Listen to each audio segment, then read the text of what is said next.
Yesterday, there was a sit-in at Victoria Station by pro-Palestine protesters. This was while the rally was ongoing. Of course, this wasn't part of the official march. And the police quickly dispersed the sit-in.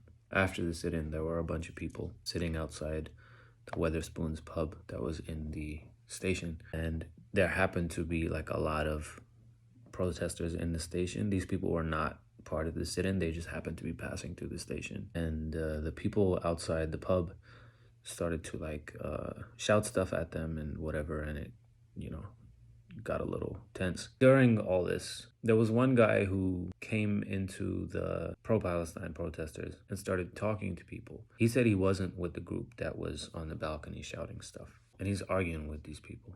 And at one point he said to a guy, "Can I just ask you one question? Do you support Hamas?" And that's what I want to talk about. My question would be, why are you asking that question? People are here because 11,000 Palestinians are dead. And I guess the guy he asked the question to just immediately goes, "Do you support Hamas?" And the guy just goes, "Yeah, and what?" And I don't know if the guy was being sarcastic, or he was just trying to piss this guy off, or he really does support Hamas, whatever that means. But the guy who asked the question immediately just goes, "Well, there you go. He just said he supports Hamas. He just said he supports Hamas. That's all I need to know. He said he supports Hamas." And then other people were trying to talk to this guy. He just kept saying, "He just said he supports Hamas. He just said he supports Hamas. That's all I need to know." So it brings up the question of first of all, what does support? What does it mean to support Hamas? Do you think this guy is sending them money? I doubt it. Is he sending them weapons? No. So what does that mean? The same thing with condemnation. Do you condemn? What does it mean? Do you think Israel gives a fuck that fucking Gavin from Essex tweets a condemnation of anybody? Does it make a difference? What does that mean? There's this thing that we do here in all of our privilege and all of our luxury to sit here and moralize about a context that we have no experience of, as if we're not benefactors of this violence, as if we have any moral authority to be moralizing about this anyway. So people were trying to talk to this guy, and it got very heated because male ego, etc. And there was this one woman who talked to him for a long time, because it's always women who de-escalate these things. The thing is people then said to him, "But you support Israel," which I think is the wrong strategy, because you're basically doubling down on a false equivalency. They're not the same. Now, when people said to him, "You support Israel," he was like, "No, I don't."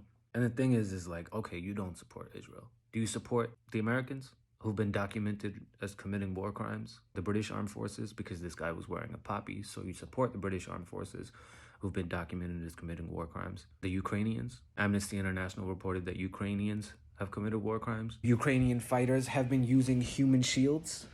You've never heard that before, that they've been sheltering in civilian areas. You've never heard that before. So the thing becomes at a fundamental level, do we or do we not agree on international law? Do we or do we not agree on human rights? If we do, then we have a fact-based discussion. What do you actually know about Hamas? Do you know that they've agreed to 1967 borders multiple times? Half a dozen times since 2006. Do you know that after their election, they agreed to 67 borders? Do you know that they've agreed to a long-term truce? They said that they would put a referendum to the Palestinian population if the Palestinian people wanted to have a two-state solution, that they would agree with it. Do you know any of these things? The bottom line is whether you do or don't support whoever, Palestinian people have the right under international law to take up arms in resistance to an occupation. That is their right. That has to be agreed upon. That's not something that we can disagree on. So if they have that right, let's agree with that.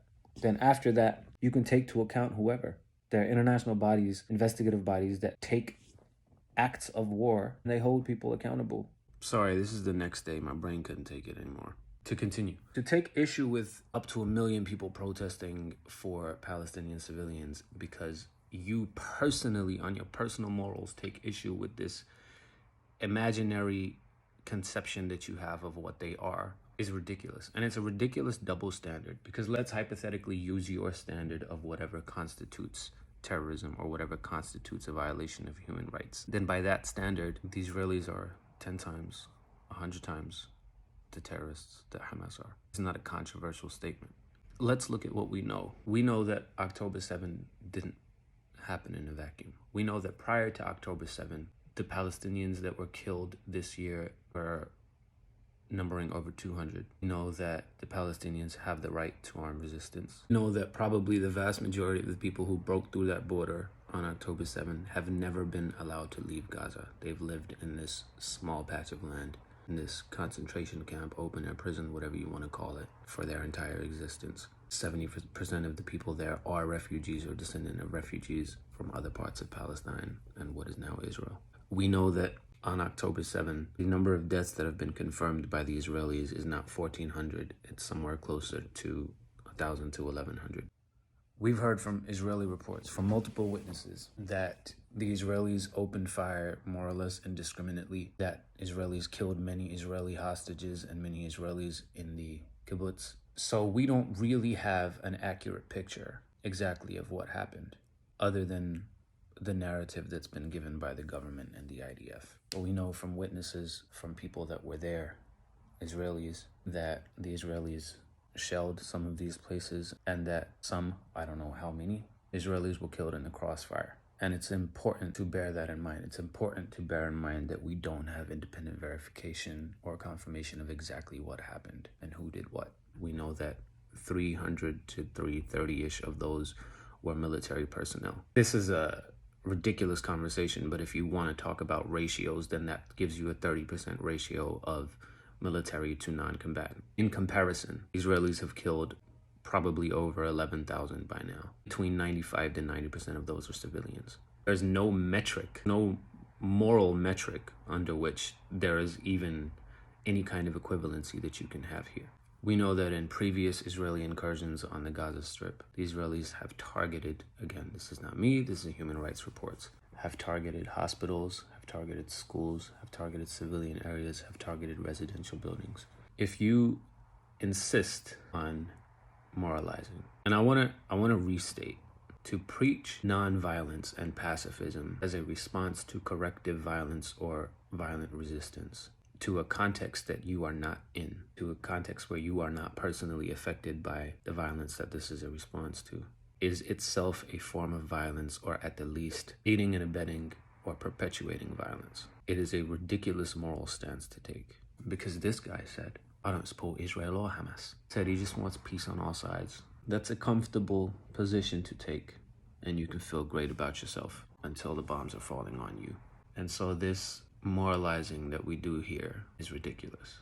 There can be no talk of taking individual acts and holding individuals to account until there is a ceasefire, until the occupation is over, until the Palestinians are given their legal right to self-determination. There can be no moralizing of this.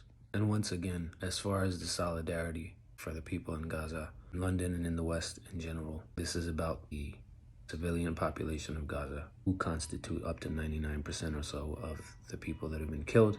And Israelis are targeting hospitals. There's no electricity, there's no oxygen. The people that are on life support machines are dying.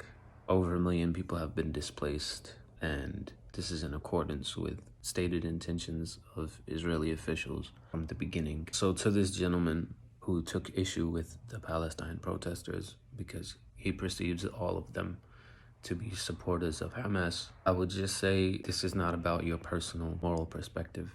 But if you wish to engage on that basis, then on that basis, you have a choice to make, because sitting on the fence is not pressuring your government to do what they can to stop this, to do what they can to stop arming the Israelis, is taking a side. We all have a choice to make, and whoever refuses to make that choice, whoever abstains from that vote, is voting in the other direction. This is not something you can sit out on. This is not a situation you can Piers Morgan your way through. If my neighbor's house is on fire, but I didn't light the fire, but I don't put the fire out, I might as well have lit the fire. To summarize, I want to restate, this is not about Hamas versus Israel. This is about the Palestinian population that's being massacred in Gaza. But this is a call for ceasefire. But if you insist on engaging in discussions about Hamas, then at the very least, do the due diligence of knowing what you're talking about and of having a consistent moral standard, and then make that difficult decision if you have to, morally. But this is not about combatants. This is not about the military. This is about the people of Gaza. It always has been, and it always will be. A people that have been under siege for 16, 17 years, have been under occupation for decades, and have been being displaced from their homes for a century.